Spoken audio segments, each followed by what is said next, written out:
আসসালামু আলাইকুম ব্যারিস্টার হাসান। ওয়ালাইকুম আসসালাম।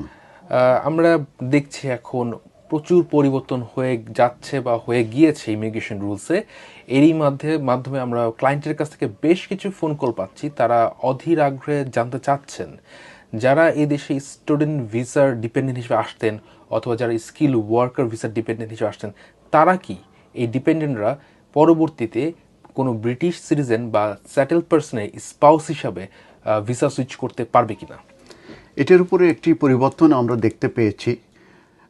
সেটা মূলত 24 জুন 2025-এ যে changes of the immigration rules যেটা পাবলিশড হয়েছে, সেখানে অ্যাট পেজ 4 এবং প্যারাগ্রাফ 8.1-এ বলা হয়েছে যে প্যারাগ্রাফ 284 অফ পার্ট 8 এটি মূলত সাবস্টিটিউট হয়েছে। তার মানে এটা প্রতিস্থাপন হয়েছে। তার মানে আগে যেটা ছিল সেটাকে ডিলিট করে নতুন একটা প্যারাগ্রাফ নিয়ে আসা হয়েছে এবং এই প্যারাগ্রাফটা হচ্ছে 284 of part 8 of the immigration rules.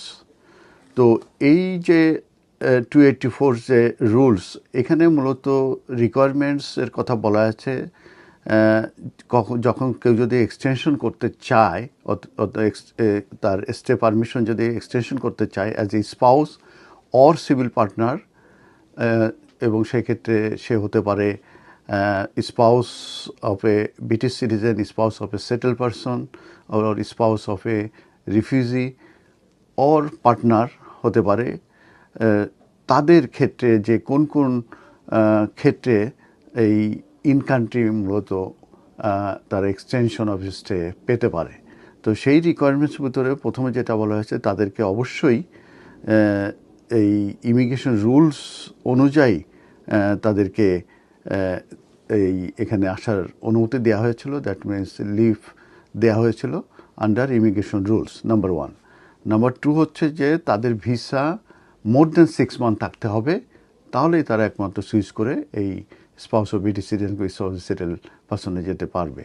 R third যেটা সি 284, যেটা সি, যেটা আমি যেটা বলেছি যে সাবস্টিটিউট হয়েছে, সেখানে বলা হচ্ছে যে যারা পয়েন্ট বেস সিস্টেমে এদেশে আসবে, তাদের যে ডিপেন্ডেন্ট যারা থাকবে, that means spouse, civil partner, unmarried or same sex partner যদি হয়ে থাকে, তারা কিন্তু স্পাউস হিসাবে স্পাউস অফ ব্রিটিশ সিটিজেন কিংবা partner of a British citizen কিংবা spouse of a settle person, partner of a settle person, spouse of a refugee status কিংবা partner of a refugee status হিসাবে কিন্তু তারা তাদের লিভ এক্সটেনশন করতে পারবে না। দ্যাট মিনস তারা কিন্তু সুইচ করতে পারবে না।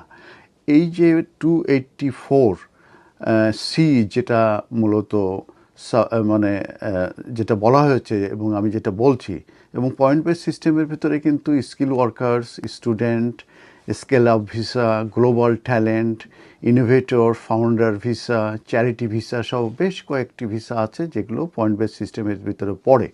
অতএব পয়েন্ট বেস সিস্টেমে যারা এখানে ডিপেন্ডেন্ট হিসেবে এসেছে এবং পরবর্তীতে যদি কোনোভাবে দেখা যায় যে তাদের যে মেন অ্যাপ্লিকেন্ট আছে তাদের সঙ্গে যদি তাদের ডিভোর্স হয়ে যায় এবং তারা যদি কোনো স্পাউস অফ এ ব্রিটিশ সিটিজেনের জন্য অ্যাপ্লিকেশন করতে চায় কিংবা স্পাউস অফ এ সেটেল পার্সনের জন্য যদি অ্যাপ্লিকেশন করতে চায় কিংবা পার্টনার হিসাবে, সেক্ষেত্রে কিন্তু এখানে রেস্ট্রিকশন দেওয়া হচ্ছে যে তারা এই যে যে যে রুলস আছে 284-এর, সেটা কিন্তু তারা মিট করতে পারছেন না। দ্যাট মিনস তারা সুইচ করতে পারবে না।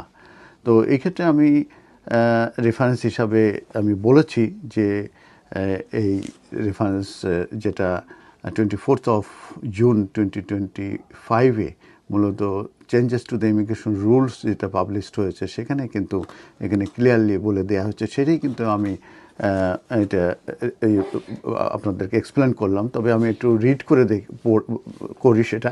সেটা হচ্ছে যে 284 সি যেটা রেলিভেন্ট, যে পয়েন্ট বেস সিস্টেমের যে যারা স্পাউস কিংবা পার্টনার যারা আসবে পরবর্তীতে, তারা স্পাউস অফ ব্রিটিশ সিটিজেন কিংবা spouse of a settle person কিংবা রিফিউজি পার্সনের স্পাউস কিংবা ডিপেন্ডেন্ট হতে পারবে না। The leave was not as the spouse, তার মানে লিভ স্পাউস হিসাবে হতে পারবে না, সিভিল পার্টনার হতে পারবে না, কিংবা আনম্যারিড পার্টনার হতে পারবে না, same sex partner of relevant point base system migrant or appendix W worker. তার মানে তারা পয়েন্ট বেস সিস্টেমের ডিপেন্ডেন্ট তারা হতে পারবে না। তারা যদি হয়ে থাকে তাহলে তারা স্পাউস বা ব্রিটিশ সিটিজেন কিংবা সেটেল পারসন কিংবা রিফিউজি স্পাউস হিসাবে তারা সুইচ করতে পারবে না।